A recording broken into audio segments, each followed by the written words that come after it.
Hi guys, this is Emeka Anslem, and if there's anybody I know who has truly pursued the visions of God over his life, it is God's servant Bishop David Oyedepo. Now listen to this message as he shares a number of visions he has had since 1980s. Listen and be blessed.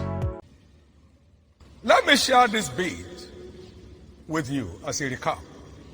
April 10, 1982, in one single service, God unveiled what we call the prophetic pillars of this commission.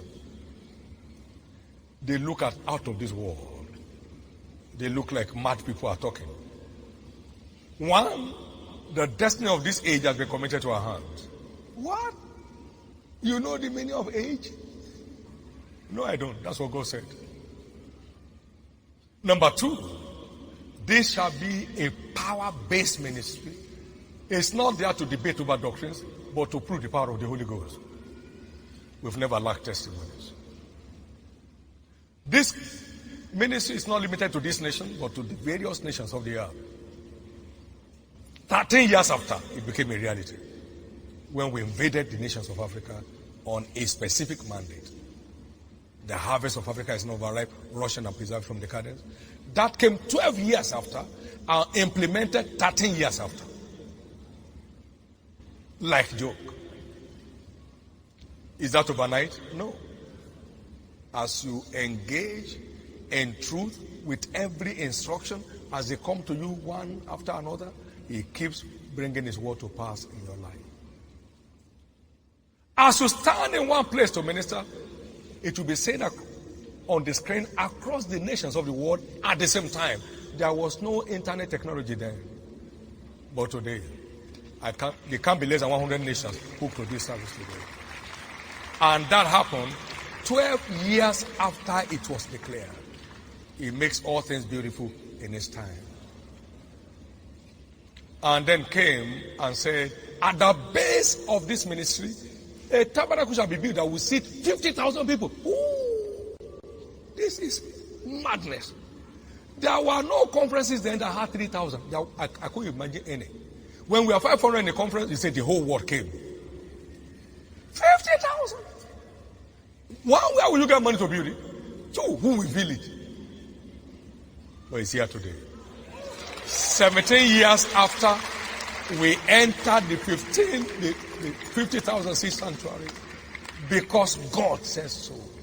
There are too many hit and run believers. That's why things are terrible. Follow me. Keep following. And I will make happen all I've packaged into your life.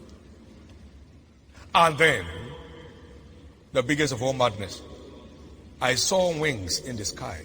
And I said, what are these, my Lord? He said, these are aircrafts with you inside, bearing the gospel of Christ to the nations of the world. We didn't have to budget for it.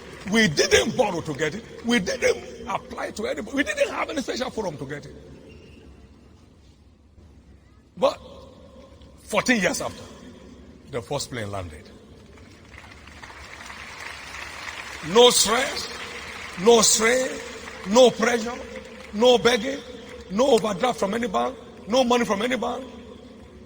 God will decorate your life. Stop following prophecies, start following God. As you follow God, He keeps making happen all that He has said concerning your life. For every prophetic word we have received, they shall be turned to real life testimony.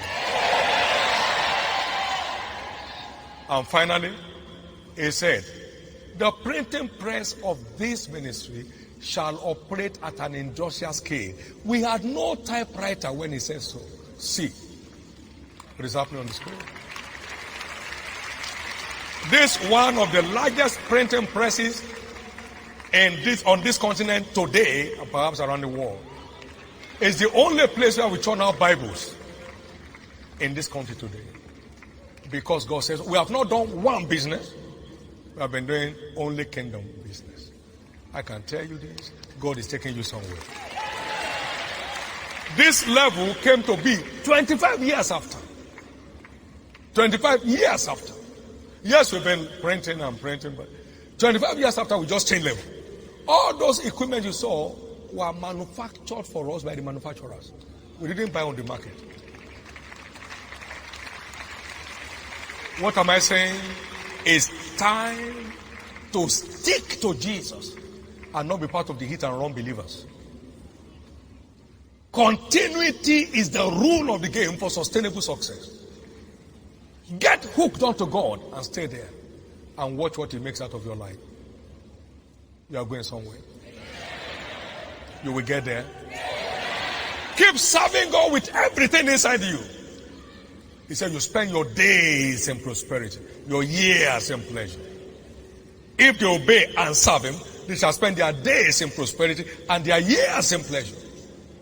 Just stay committed to serving God and the interest of His kingdom, and you have committed Him to your continuous progress and change of levels. That's how it works.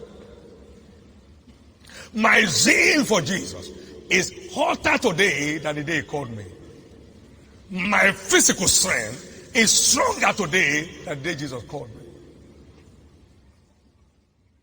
I was in a meeting this week and I ministered 7 times on a row.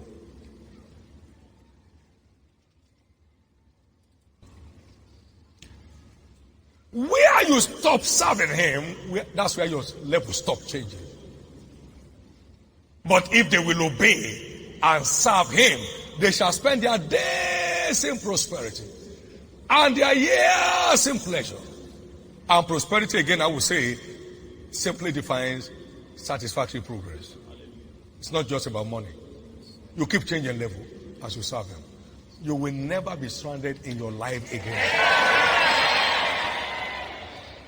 Give the Lord a big hand of praise.